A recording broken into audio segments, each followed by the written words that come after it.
हमारे चैनल को सब्सक्राइब करें और बेल आइकन दबाएं। हाय, मैं हूं शिवाजी साटम और आप मुझे एसीपी प्रद्युमन के नाम से जानते हैं। For more episodes of CID, subscribe to live crime and hit the bell icon. Hey, can I get you a drink? I mean, क्या पियेंगे आप? क्यों? तुम वेटर हो? By the way, I'm Saurabh. और आप? देखो, अगर तुम इस दुनिया के अकेले लड़के होते तब भी मैं तुम पे कोई इंटरेस्ट नहीं दिखाती। तो ये नाम वाम पूछ के टाइम वेस्ट करना बंद करो। हेलो हेलो तनीषा, जोर से बोल, कुछ सुनाई नहीं दे रहा है। यहाँ नेटवर्क भी नहीं है। हेलो हेलो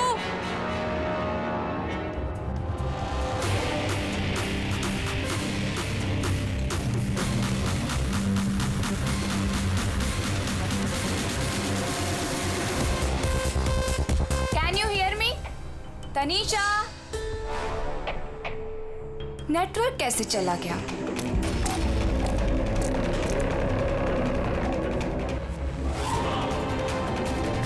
फोन क्यों नहीं लग रहा है?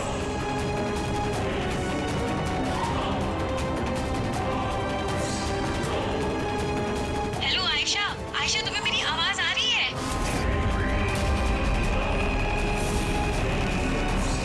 आयशा!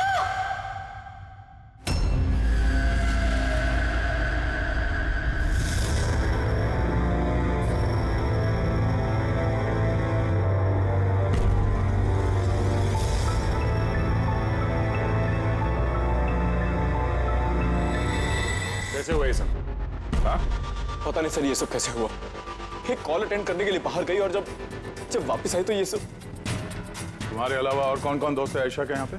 सर ये प्रीति और ये विशाल है सर, आयशा का बॉयफ्रेंड। देख के लगता है कि आयशा का किसी के साथ हाथापाई तो नहीं हुई है। ये फोन रिसीव करने के लिए बाहर गई और वहाँ पहले से खूनी इसका इंतजार कर रहा होगा। मतलब सर ये खूनी ने सब प्लानिंग करके किया? नहीं पंकज, ये प्लान मर्डर तो नहीं लगता, क्योंकि अगर प्लान किया होता तो उसने किसी और हथियार का इस्तेमाल किया होता, ना कि कांच का। मतलब अचानक यहाँ पे कोई गुस्सा हो गया होगा आयशा पे और मार दिया होगा। लगता तो कुछ ऐसे ही है फ्रेडी। आयशा का यहाँ पे किसी के साथ कोई झगड़ा वगैरह हुआ था? कोई कहा सुनी? हाँ? ऐसे चुप रहने से काम नहीं चलेगा। ये सीसीटीवी कैमरा है, फुटेज देखेंगे तो पता चल ही जाएगा। सॉरी सर, सीसीटीवी कैमरे काम नहीं कर रहे हैं। What? सीसीटीवी काम नहीं कर रहा? इतनी लापरवाही? सर वो कल आखिरी गाने के दौरान धुएं की वजह से शायद टेक्निकल एरर आ गया है। मैं जल्दी ठीक करवा लूंगा। ठीक कराओगे जब तुम्हारा ये क्लब वापस खुलेगा। जब तक ये केस सॉल्व नहीं होता तुम्हारा क्लब बंद। सर मुझे लगता है ये खून सौरभ ने किया है। अमीर बाप की बिगड़ी औलाद है। Hey, can I get you a drink? I mean, क्या पियेंगे आप? क्यों? तुम वेटर हो? By the way, I'm Saurabh. और आप? देखो, अगर तुम इस दुनिया के अकेले लड़के होते तब भी मैं तुम पे कोई इंटरेस्ट नहीं दिखाती। तो ये नाम वाम पूछ के टाइम वेस्ट करना बंद करो।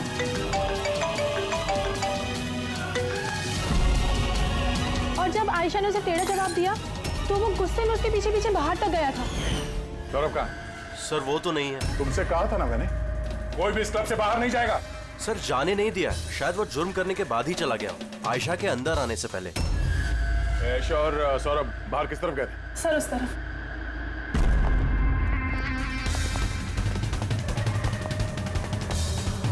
सर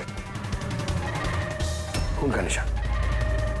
तो यहां से आयशा अंदर गई थी। आगे देखते हैं। सर ये यहाँ भी खून के धब्बे हैं सर। पंकज, नो नो, इतना सारा खून और ये कांच के टुकड़े। लगता है आयशा पे हमला यहीं हुआ है। सर और नो, कहीं सौरभ तो नहीं? इसकी हालत बहुत खराब है, एम्बुलेंस को फोन करो जल्दी। इस क्लब में इतने सारे लोगों के बीच एक लड़की का खून हो जाता है। बाउंसर्स का अता पता नहीं, सीसीटीवी कैमरा है पर काम नहीं कर रहा। और तो और यहाँ पे किसी ने कुछ होते हुए देखा नहीं, है ना कमाल की बात? आयशा मुझे छोड़कर नहीं जा सकती, हमें आना ही नहीं चाहिए था। विशाल प्लीज अपने आप को दोष मत दो, प्लीज संभालो अपने आप को। आपकी सहेली का यहाँ खून हुआ है और आपका ये रवैया है? अब तक यहाँ जो कुछ भी हुआ है उससे ये लगता है कि खूनी यहाँ पर आयशा को मारने के इरादे से तो नहीं आया था, तैयारी के साथ नहीं आया था। यहाँ इस क्लब में कुछ ऐसा हुआ जिसकी वजह से वो गुस्सा हो गया और उसने आयशा का खून कर दिया और साथ में सौरभ पे भी हमला किया। मुझे लगता है कि वो खूनी आप सब में से कोई एक है। बड़ी पंकज, यहाँ जितने हैं सबके डिटेल्स ले लो। माफ कीजिएगा रायमा जी, मैंने अपनी तरफ से बहुत कोशिश की, लेकिन अब मैं आपकी और ज्यादा मदद नहीं कर पाऊंगा। इट्स ओके डॉक्टर, आपसे जो कुछ भी बन पड़ता था आपने सब कुछ किया, अब हम इससे ज्यादा और क्या कर सकते हैं?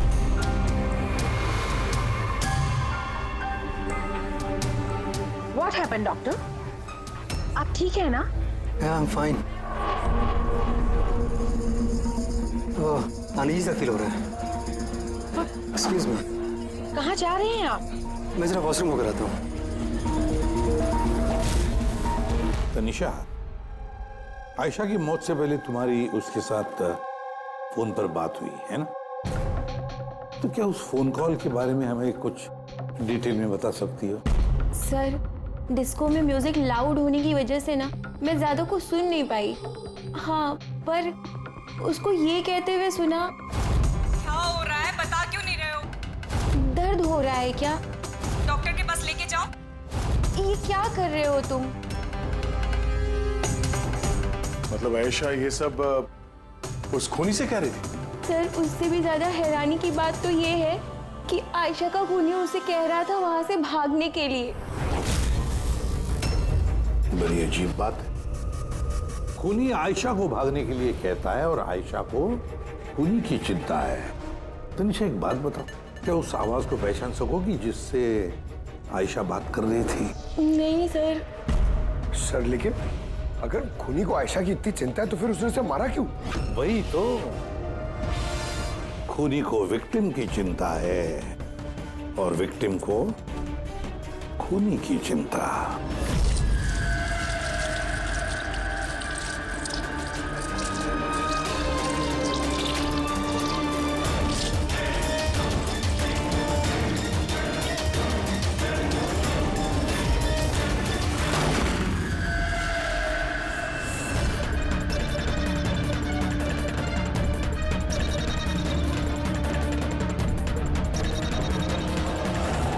गन?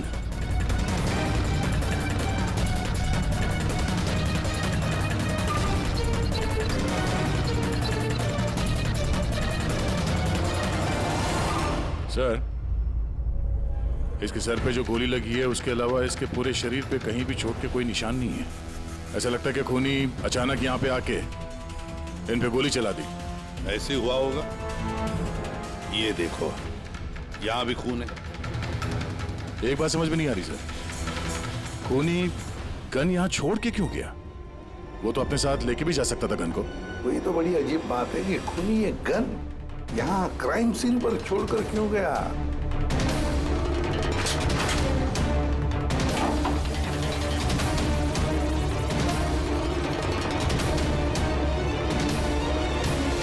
सर, ये देखिए, नीचे यहाँ पे ये टेप चिपका हुआ था। वॉश बेसिन के नीचे टेप? लगता है यहाँ टेप से कुछ चिपकाया था जो अभी यहाँ नहीं है। शायद इस केस से रिलेटेड कुछ हो। जरूर देखते हैं। रायमा जी, डॉक्टर यशवंत आपके डॉक्टर थे? जी हाँ। आप लोग यहीं पे बैठे थे इसी टेबल पर? जी हाँ, वो दरअसल मेरी बीमारी के सिलसिले में मुझे यहाँ पर मिलने के लिए आए थे। बहुत ही अच्छे और नेक दिल इंसान थे। आज जब आप उनसे बात कर रही थी तो आपको लगा कि किसी बात को लेकर वो परेशान थे? परेशान तो नहीं, लेकिन हाँ, अचानक उनकी तबीयत खराब हो गई थी मेरे सामने और वो एक्सक्यूज मी बोल के वॉशरूम के लिए चले गए। मैं तो सोच भी नहीं सकती थी कि ऐसा कुछ हो जाएगा। सर, ये कॉफी शॉप के मैनेजर है, यहाँ के भी सीसीटीवी कैमरे काम नहीं कर रहे। सर 2 घंटे पहले तक तो काम कर रहे थे, पर अचानक कोई टेक्निकल प्रॉब्लम हो गई, इसलिए इंजीनियर को बुलाया हमने।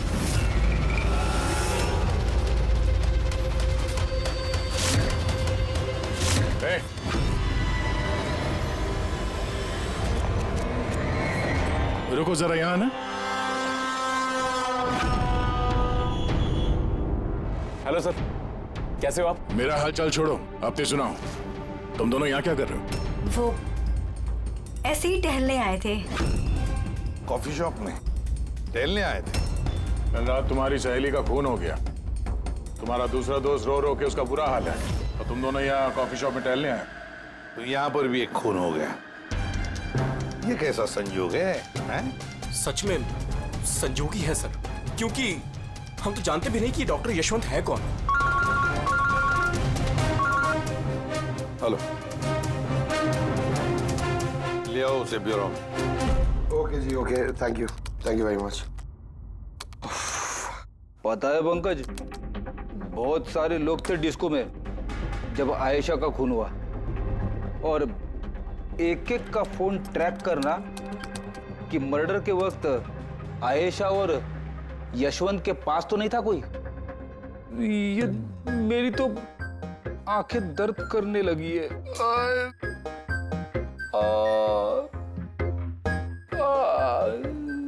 अरे ये साइलेंट को आंख पे लगाना बंद करो फ्रेडी सर। 50 और लोगों के नंबर है जिन्हें ट्रैक करना है, ये काम शुरू करो। ये क्या है? सौरभ, अब कैसी है तबीयत तुम्हारी? शरीर के जख्म तो आज नहीं तो कल ठीक हो जाएंगे सर, लेकिन जो मैंने उस दिन देखा वो शायद जिंदगी भर मेरे दिमाग से कभी भुला नहीं पाऊंगा। ना मैं कल पब जाता और ना ही मुझे आयशा की चीख सुनाई देती। लेकिन आयशा के पीछे पीछे तो तुम गए थे, उसने तुमसे ठीक से बात नहीं की, इसलिए। ये बात सच है सर कि मैं आयशा के पीछे गया, क्योंकि जब मैंने उसे ड्रिंक ऑफर की तो उसने मना कर दिया सर, और इनफैक्ट उसने मेरी इंसल्ट भी की, तो मुझे बहुत बुरा लगा सर, इसलिए मैं उसके पीछे गया।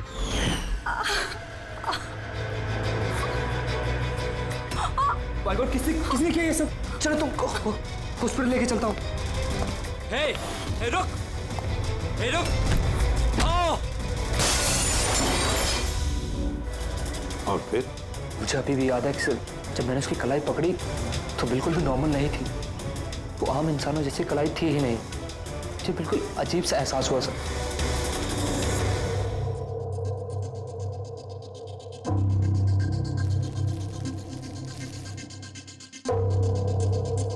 तो आप कह रहे हैं डॉक्टर साहब कि इस गन पे कुछ चिपचिपा सा लगा हुआ है? हाँ, और वो चिपचिपी चीज रबर टाइप की है, वो जैसे सेलो टाइप में होता है ना, वैसा। Cello tape gun? ओह, तो खूनी ने पहले से गन वहां वॉश बेसिन के नीचे छुपा के रखी थी, तो ये मर्डर एक प्लान्ड मर्डर था। हाँ, लेकिन ये गन जिससे यशवंत का खून हुआ है और ये कांच जिससे आयशा का खून हुआ है, इन दोनों पे भी कोई भी उंगलियों के निशान नहीं मिले। लेकिन भाई, इस कांच के टुकड़े पर एक खास तरीके की कुछ केमिकल लगा हुआ है, जैसे कि वो प्लास्टिक केमिकल। अब ये इस पर क्यों लगा हुआ था, इसका क्या इस्तेमाल है, ये पता लगाना भी बाकी है। लेकिन यही केमिकल इस गन पर भी लगा हुआ है, दोनों पर। डॉक्टर साहब, आप तो कह रहे थे कि इस गन पे वो सेलो टेप का गम लगा हुआ था। वो तो है ही, उसके अलावा ये भी है। इसके अलावा ये केमिकल भी है, यानी ये दोनों मर्डर, इनका आपस में कोई ना कोई कनेक्शन जरूर है, और जुबिन का और प्रीति का दोनों क्राइम सीन पे होना कोई सहयोग नहीं था। बिल्कुल, तुम बिल्कुल ठीक कह रहे हो, और तुम्हारी बात ये एक और चीज प्रूव करती है। इन दोनों की लाशों पर मुझे एक जैसे फेरोमोन्स मिले। फेरोमोन्स यानी वो केमिकल जिनसे खुशबू आती है? हाँ, यशवंत और आयशा, इन दोनों की लाशों पर एक जैसी खुशबू। इसका मतलब बात साफ है, या तो दोनों एक जैसा परफ्यूम लगाते थे या फिर दोनों का खून ही एक ही था। जनरली एक औरत लेडीज परफ्यूम लगाती है और एक आदमी जेंट्स परफ्यूम। अब ये दोनों एक ही तरह का परफ्यूम लगाए, चांस थोड़ा कम है, यानी इन दोनों का खूनी तो एक ही है। आयशा की मौत के बारे में दो बातें पता चली है। एक उसकी दोस्त तनीषा ने बताई और दूसरी सौरभ ने बताई।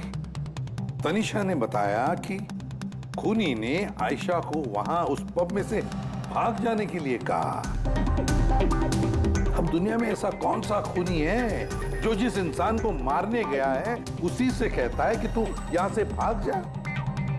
तो फिर खून करने आया ही था क्यों? नहीं नहीं नहीं नहीं नहीं नहीं नहीं, गड़बड़ है, कुछ ना कुछ तो गड़बड़ जरूर है। और सर वो दूसरी बात कौन सी? दूसरी बात सौरभ ने बताई। सौरभ ने कहा कि खूनी की कलाई कुछ अजीब सी थी, आम इंसान की तरह नहीं थी कलाई। शायद कलाई में रिस्ट वॉच या ब्रेसलेट हो। फ्रेडी जरा दिमाग लगा के बोलो, समझे? सर, हाँ सर दोनों क्राइम सीन में एक नंबर कॉमन है सर। किसका क्राइम? आयशा के बॉयफ्रेंड विशाल का सर। विशाल? विशाल? ये विशाल तो कॉफी शॉप में दिखाई नहीं था, तो फिर ये कॉफी शॉप में पहुंचा कब?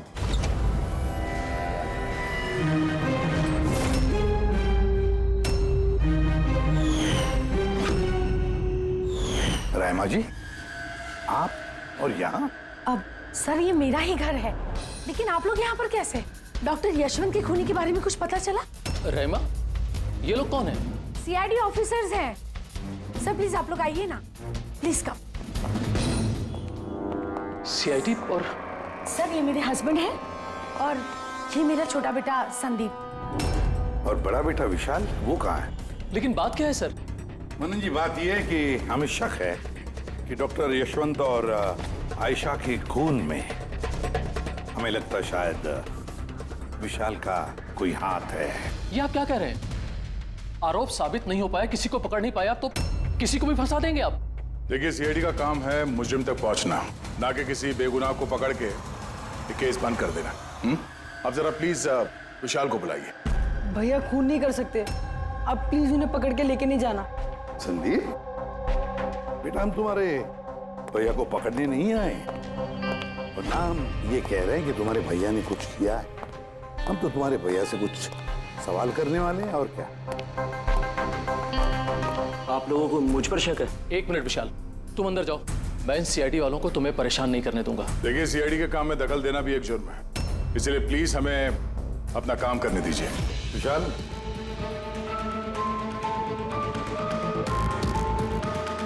डॉक्टर यशवंत की मौत हुई थी कैफे में और तुम उस वक्त उस कैफे में थे। क्यों, किस लिए गए थे तुम? सर, मैं तो वहां पर जुबैन और प्रीति से मिलने गया था। मुझे नहीं पता था कि यशवंत अंकल वहां पर मम्मी से मिलने आने वाले हैं। आयशा के साथ तुम्हारी अनबन चल रही थी ना? मुझे बहुत बड़ा सदमा लगा है उसकी मौत का। पता नहीं उसके बिना मेरी लाइफ अब कैसे कटेगी। मैं कुछ दिन अकेला रहना चाहता हूँ। ठीक है, जा सकते हो तुम।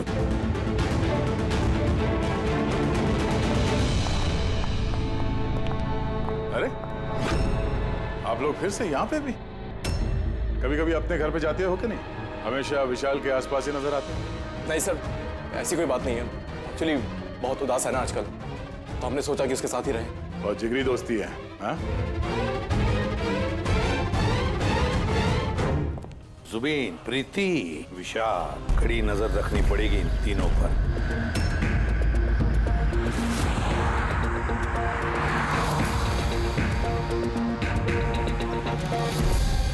तीनों के घर पे इतने कैमरा फिट किया ना फ्रेडी सर, अगर मक्खी भी मिठाई पे बैठेगी ना तो पता चल जाएगा। वैसे काम वाला, दूध वाला और सब्जी वाला, इनके जरिए खुफिया कैमरा बिठाने का आइडिया बड़ा अच्छा था। अच्छा था ना?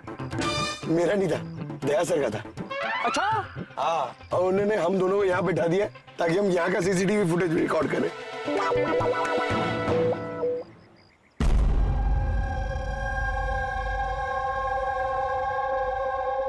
अरे बॉस, बॉस एक बहुत ही बड़ा सुराग हाथ लगा है जो इस केस की जड़ तक पहुंचा सकता है हमें। तू तो कब बताएगा? अरे बता रहा हूं ना। तो फिर बताना जल्दी यार। अरे यार सांस तो लेने दो। तुम्हें याद है वो टूटे हुए ग्लास पर और गन पर मुझे वो प्लास्टिक केमिकल मिला था? हाँ सर, क्या है वो केमिकल? वो है ग्राफीन, जो नकली चमड़ी आर्टिफिशियल स्किन बनाने के काम में आता है। Artificial skin? हाँ, prosthetic skin. Prosthetic skin, prosthetic. Daya, याद है सौरभ ने क्या बताया था कि खूनी के हाथ में उसने कुछ अजीब सा देखा था। Prosthetic skin, prosthetic arm. तो ये खून किसी रोबोट के जरिए तो नहीं हो रहे? ऐसा खूनी का यूं मदद मांगना कैसा तो नहीं कि ये खून अनइंटेंशनली हो रहे हैं बिना चाहे? नहीं दया, बिना चाहे खून कैसे हो सकता है? रही बात इस रोबोटिक आर्म की, ये रोबोटिक आर्म तो किसी के इशारे पर ही चलेगी ना। क्या साड़ू, ऐसा कोई आदमी है जो इस रोबोटिक्स में प्रोस्थेटिक आर्म बोल, रोबोटिक आर्म बोल, पूरे रोबोट के बारे में अच्छी तरह से जानकारी रखता है? हाँ है ना, डॉक्टर जैस्मीन। मिलते हैं इस डॉक्टर जस्मीन से।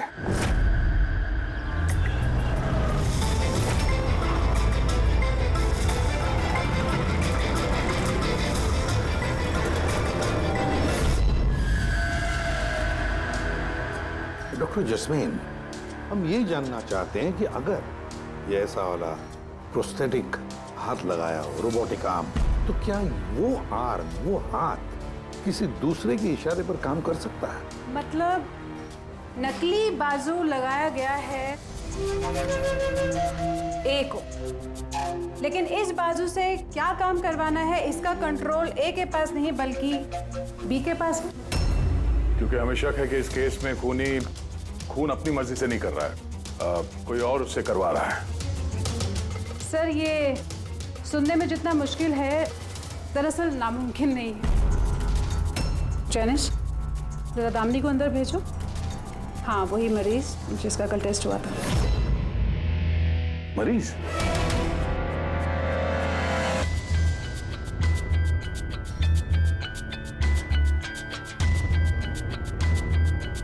सर, दामिनी ने अपना दाहिना हाथ फैक्ट्री में काम करते हुए गंवा दिया था।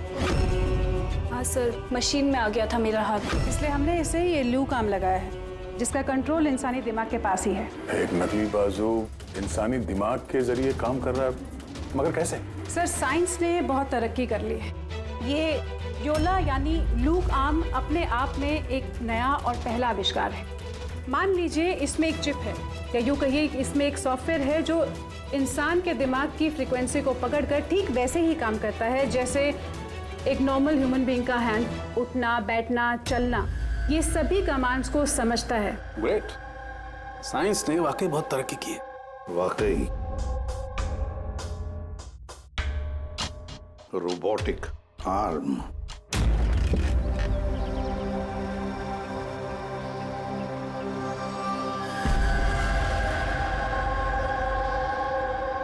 बाय। वहाँ हक कर रहा है, इधर हम दोनों गाड़ी में बैठे हुए।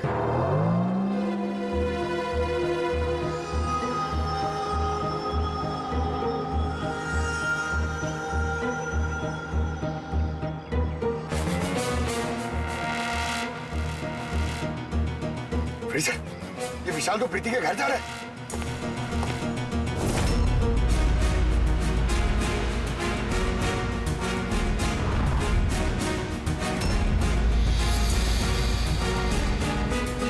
विशाल, तुम टेंशन मत लो, किसी को कुछ भी पता नहीं चलेगा। हम कोई ना कोई रास्ता निकाल लेंगे, ओके? ये लो, कॉफी पी लो।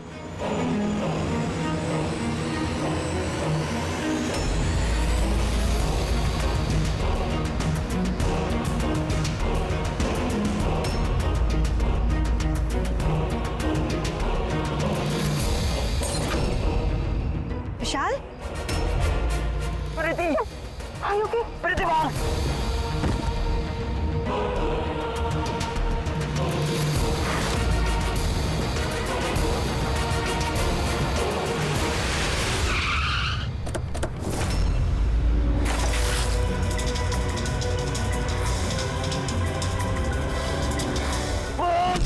विशाल नहीं, विशाल छोड़।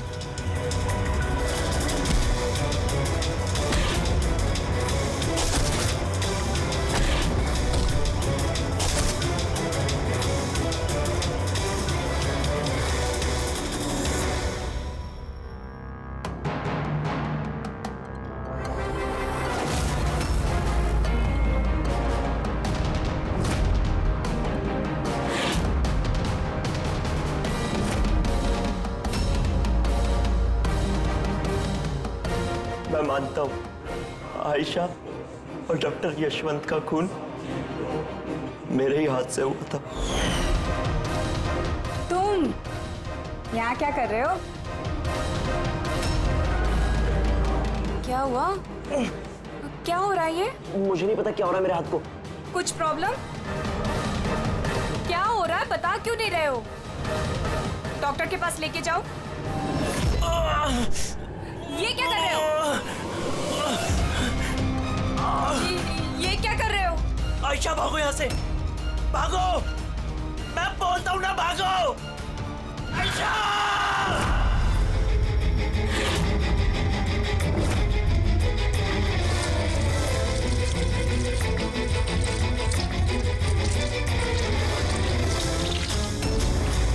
डॉक्टर निकलो यहाँ से। क्या कर रहे हो? मैं क्या करूं सर, मेरे हाथ पर कोई कंट्रोल नहीं। क्या तुम्हारे हाथ पर कंट्रोल ही नहीं रहता? इसका क्या मतलब है? न जाने अचानक कभी कभी क्या हो जाता है। इसीलिए तुमने आयशा को वहां से भाग जाने के लिए कहा? हाँ सर, मैंने आयशा को वहां से भागने के लिए कहा था। आयशा भागो यहाँ से, भागो! और मैंने पूरी कोशिश करी थी कि मैं डॉक्टर यशवंत पर गोली ना चलाओ। डॉक्टर यहाँ से जाओ। एक बात बताओ, क्यों गए थे तुम कैफे में? मैं वहां पर डॉक्टर यशवंत से अपना हाथ फिक्स कराने गया था और जुबीन प्रीति मेरी मदद कर रहे थे, क्योंकि मैं अपने घर पर नहीं बता सकता था कि आयशा का मेरे हाथों से खून हुआ। मैं जानता हूं सर, मेरी बात पर यकीन करना बहुत मुश्किल है, लेकिन सच यही है, खून मैंने नहीं बल्कि मेरे हाथ ने किया है। डॉक्टर जस्मीन, ये विशाल जो कह रहा है क्या ये सच है?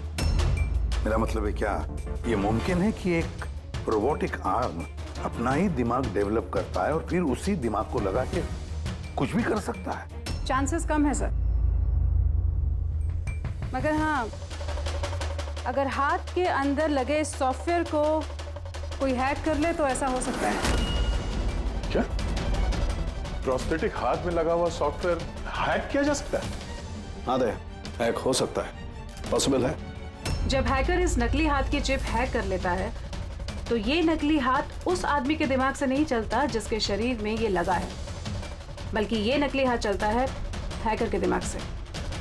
मतलब किसी ने विशाल के इस रोबोटिक आर्म के सॉफ्टवेयर को हैक किया और फिर उससे खून करवाया। सर, इससे अच्छा तो मैं एक बाजू के सहारे ही अपनी जिंदगी काट लूं, जो हाथ दूसरों की जान का दुश्मन बन जाए। ऐसा हाथ मुझे नहीं चाहिए सर। विशाल, एक बात बताओ, जब तुम्हारा ये हाथ तुमसे कहता है कि वो किसी को मारना चाहता है, तब तुम क्या सोचते हो? क्या होता है तुम्हारे दिमाग में? कैसी अवस्था होती है तुम्हारी? सर, 2-3 मिनट लगते हैं। मैं पूरी कोशिश करता हूं अपने हाथ को काबू में करने की, लेकिन 2 मिनट के बाद जीत मेरे हाथ की होती है सर।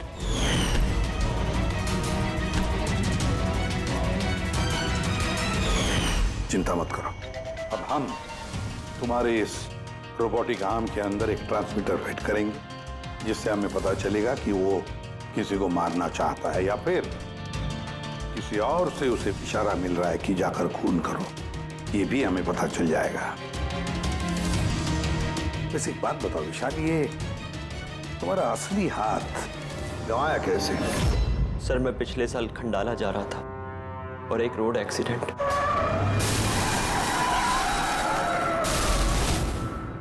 बस। जिंदगी में हमें कई बार इम्तिहान देना पड़ता है। सर, मेरे इम्तिहान तो खत्म होने का नाम ही नहीं ले रहे हैं।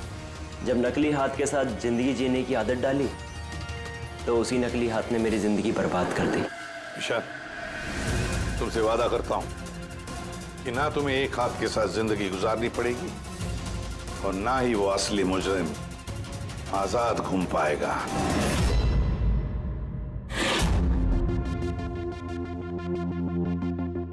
विशाल, मुजरिम ने पहले विशाल से आयशा का खून करवाया। आयशा जिससे विशाल बेहद प्यार करता था। फिर खून करवाया डॉक्टर यशवंत का, जो विशाल की मदद करते थे। और फिर जान लेनी चाहिए प्रीति की, जो विशाल की दोस्त थी। सारे के सारे विशाल के शुभचिंतक, सारे के सारे विशाल के आसपास वाले, सब के सब विशाल के करीबी। तो फिर ये मुजरिम कौन हो सकता है? कौन हो सकता है ये मुजरिम? ये भी तो कोई करीबी हो सकता है, विशाल का करीबी। पंकज, विशाल के एक्सीडेंट के सारे डिटेल चाहिए मुझे, सारे के सारे। हेलो सर, मैं जसपाल, कंप्यूटर एक्सपर्ट। जी। कंप्यूटर हैकिंग जानते हो? बड़े से बड़ा कंप्यूटर हो या कोई सर्वर, चुटकियों में हैक कर सकता हूँ। रोबोटिक आर्म का सिस्टम हैक करना है, कर सकोगे? जी सर, बिल्कुल। ये रहे सारी डिटेल्स। हो जाएगा सर, और इसके लिए मैं ट्रेस राउटिंग का यूज करूँगा। Trace routing? जी हाँ सर, इस तकनीक के जरिए विशाल के आसपास के जो भी कंप्यूटर है उन्हें देख सकता हूँ। अक्सर मशीन के आखिरी में जो होस्ट नेम एड्रेस होता है वही हैकर का होता है। अच्छा। और ट्रेस राउटिंग के जरिए हम शहर के किसी भी इलाके में बैठा अगर हैकर होगा तो इजीली पता चल जाएगा। फैंटास्टिक। अब जिस किसी ने भी विशाल के रोबोटिक आर्म का सिस्टम हैक किया, अब हम उसके सिस्टम को हैक करेंगे।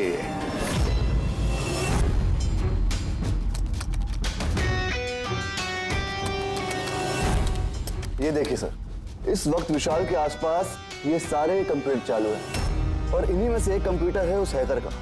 बस एक बार पता चल जाए वो कंप्यूटर कौन सा है, फिर हमारा काम आसान हो जाएगा। जसपाल, जल्दी करो, हमारे पास वक्त बहुत कम है। विशाल ने आज मुझे घर पे क्यों बुलाया है? अंकल आंटी भी नहीं है और पता नहीं क्या बात है।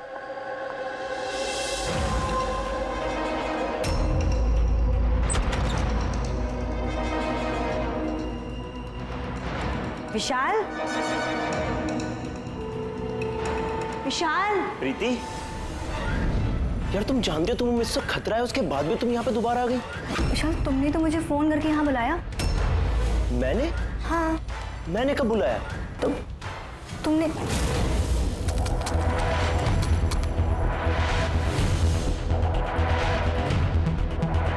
वो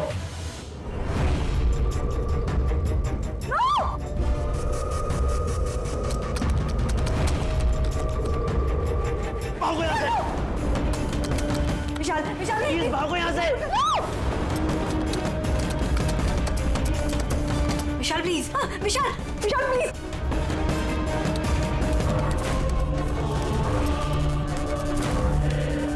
यस सर, उस हैकर की लोकेशन मिल गई है।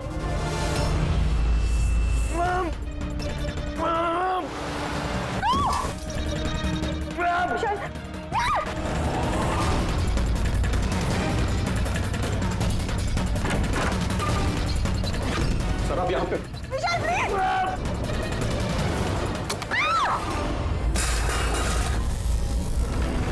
बहुत हो गई हैकिंग।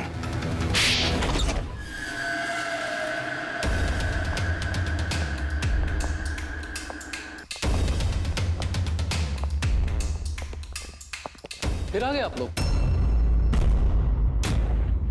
अब ये मत कहिएगा कि आप विशाल को पकड़ने के लिए आए। जी नहीं, हम विशाल को पकड़ने नहीं आए, खूनी को पकड़ने के लिए, जो इस वक्त यहाँ पर मौजूद है। नहीं, और यहाँ पर क्या कह रहे हैं आप? अब अपना झूठा इल्जाम आप किसके ऊपर लगाने आए हैं? मनन जी, पिछले साल एक गाड़ी का एक्सीडेंट हुआ था कंडाला में। 3 लोग थे उस गाड़ी में। 22 साल का लड़का विशाल, 15 साल का बच्चा संदीप और 9 साल की छोटी बच्ची सोनिया। गाड़ी विशाल चला रहा था। कार का एक्सीडेंट बहुत बुरा था। बच्ची सोनिया की जगह पे मौत हो गई और संदीप पैरालाइज हो गया। ये अभी चल नहीं सकता। ये सब आपको कैसे पता चला अंकल? इस एक्सीडेंट में सबसे कम चोट लगी विशाल को। हालांकि जो चोट लगी वो कम नहीं, विशाल को अपना हाथ गंवाना पड़ा। वैसे विशाल आपका सौतेला बेटा है ना? सर विशाल मेरे लिए सगे से भी बढ़कर है। सर आई रिक्वेस्ट यू, आप विशाल के लिए सौतेला शब्द यूज मत कीजिए सर। आई एम सॉरी मनन जी। काश सभी माता पिता आप जैसा विचार करते हैं। काश रहमा जी ऐसा विचार करती है ना रहमा जी। वैसे आपके मन में बहुत गुस्सा है ना विशाल के लिए, क्योंकि विशाल की वजह से आपको अपनी सगी बेटी गंवानी पड़ी और आपका सगा बेटा जिंदगी भर चल फिर नहीं सकता। आप क्या कहना चाहते हैं? हम क्या कहना चाहते हैं वो अभी पता चल जाएगा। पंकज,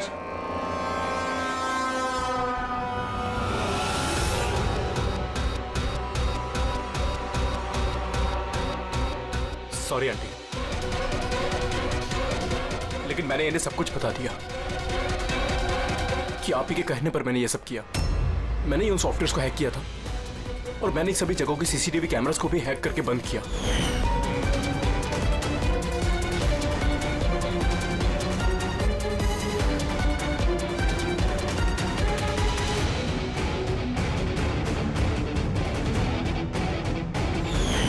विशाल से बदला लेने के लिए पहले उसकी गर्लफ्रेंड को मारा, उसके बाद उस डॉक्टर को जो विशाल की मदद कर सकता था, उसके बाद प्रीति पर हमला। ये सब करने के लिए मुझे आंटी ने ढेर सारे पैसे दिए थे। सुबीन, तुम इतना गिर जाओगे मैंने कभी नहीं सोचा था।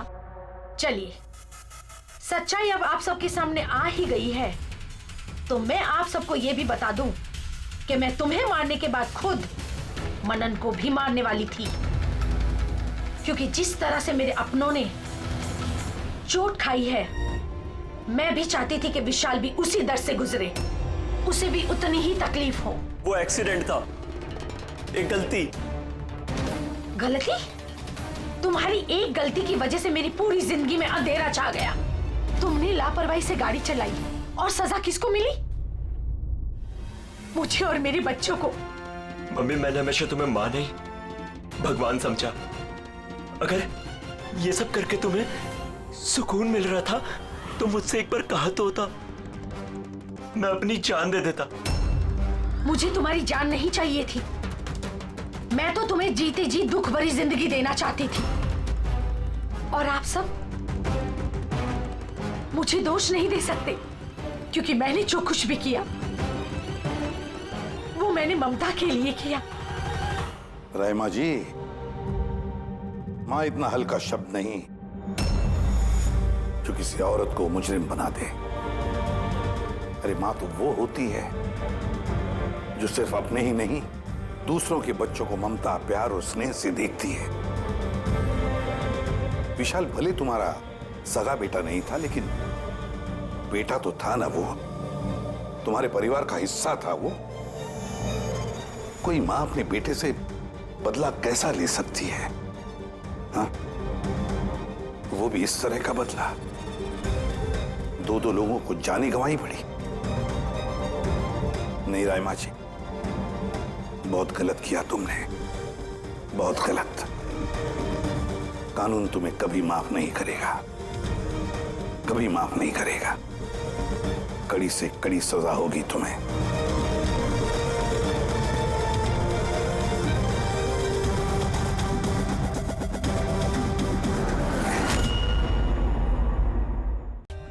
For more updates, subscribe to our channel, click the show links and enjoy watching the videos.